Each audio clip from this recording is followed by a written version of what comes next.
Hello friends, welcome to the fourth lecture in engineering drawing. Before we begin with the lecture, it's my humble request to those who have not subscribed this channel, please subscribe to this channel for more such interesting videos on engineering drawing and other subjects of mechanical engineering. So welcome to the lecture number 4, Dimensioning Standards in Engineering Drawing. The definition states that it is a method of indicating a numerical value graphically in appropriate units of measurement on technical drawings with lines, symbols and notes. So this unit of measurements can be either in millimeter, meter, kilometer, etc. And also it is graphical representation or indication on technical drawings with lines, symbols and notes. So let us focus on these lines and symbols. So as in the previous lecture, in the types of lines used in engineering drawing, one of the line type, that is thin continuous line, has one of the application in dimensioning. So today we will see how a dimension line is drawn. So you can see in this figure, a dimension line is a thin line with two arrows at the end. So these arrows are filled arrows. Most of the students make mistake here by drawing open arrow system. So open arrow system is not the standard used in engineering drawing. Hence, it is all to follow the closed arrow system. Also, there is a standard specification of how the arrow should be, but this strictness cannot be maintained while doing in the hand drawing. But if you are doing in the software will automatically follow the standards and it will give you the required dimensioning arrow. So here this arrow head is an isosceles triangle in the ratio 1:3, that is its base or the smallest side is of 1 unit, then its height will be of 3 units. The angle made by the two equal sides of this isosceles triangle will be 20 degrees. And this is a representation of a dimensioning line. So together this is called as the dimension arrow. Now let us come to the types of dimensions. Basic types of dimensions are the aligned dimension and unidirectional dimension. So this difference one needs to clearly understand what is aligned dimension and what is unidirectional dimension. So in the aligned dimension, the dimension number is placed above the dimension line and there is no break in the dimension line.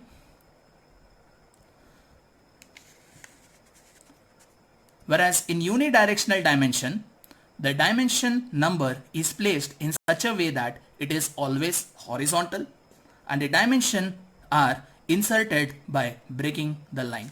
So let us see two figures on how the aligned and unidirectional dimensions are denoted.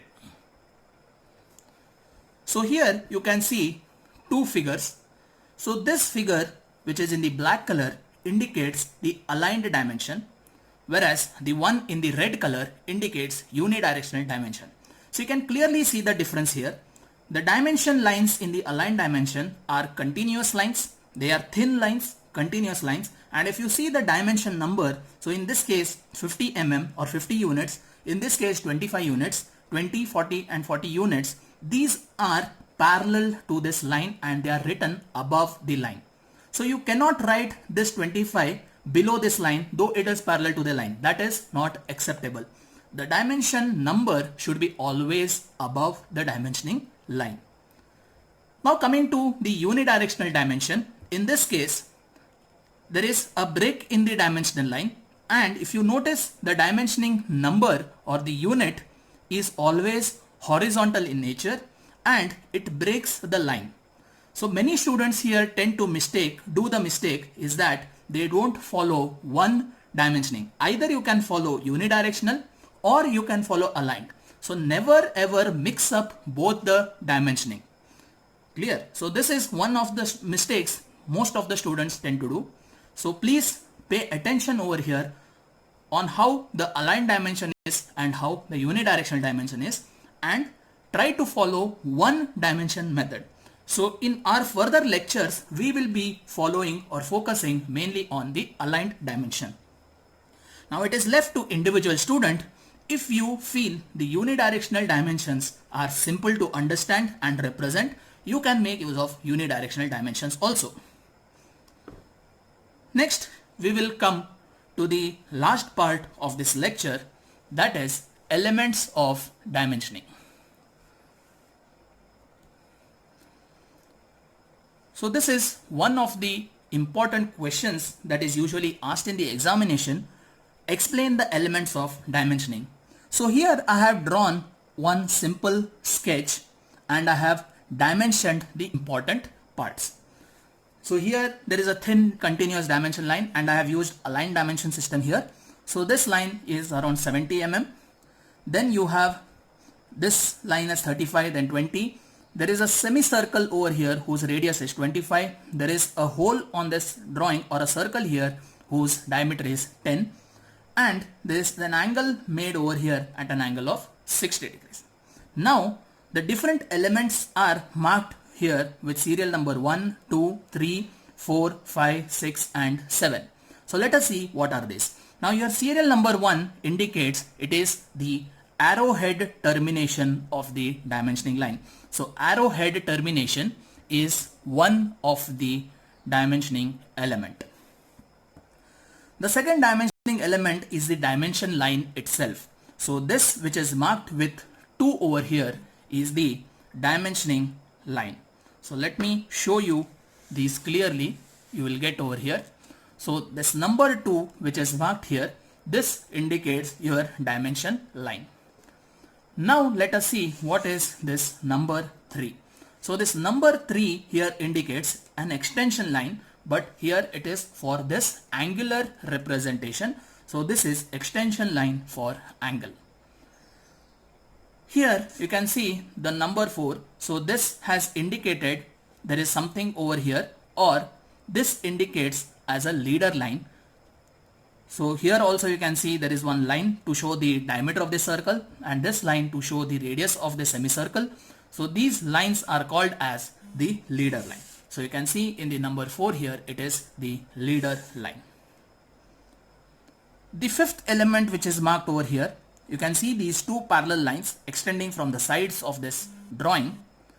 So this is the extension line. So you draw this extension line for linear dimensioning. So fifth one is extension line for linear dimensioning. Then the sixth one. So here I have indicated this R25 stating that it is the radius of this semicircle. So R indicates the symbol for radius. In the similar case, I have indicated the diameter for this circle as phi 10. This is the symbol phi which is used. So this denotes the diameter symbol. So symbol for the diameter is denoted by letter phi.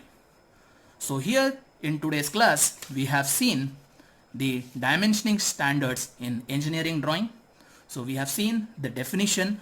So focusing on this particular diagram, I'll just read the definition of dimensioning. You will get the clear understanding of what dimensioning is. So again, it is the method of indicating a numerical value graphically in appropriate units of measurement. So before I move on to the next part of this definition, so here I have indicated a numerical value with the graphical representation, okay, of appropriate units. So this can be 70 mm, 70 meter, 70 kilometers, whatever you can take. On a technical drawings with line symbols and notes. So this is the technical drawing, and on this technical drawing I have indicated along with lines, symbols and few notes and numerical numbers. So this is nothing but the dimensioning. Then we have seen how the dimensioning arrow is to be drawn. Then what are the different types of dimensioning?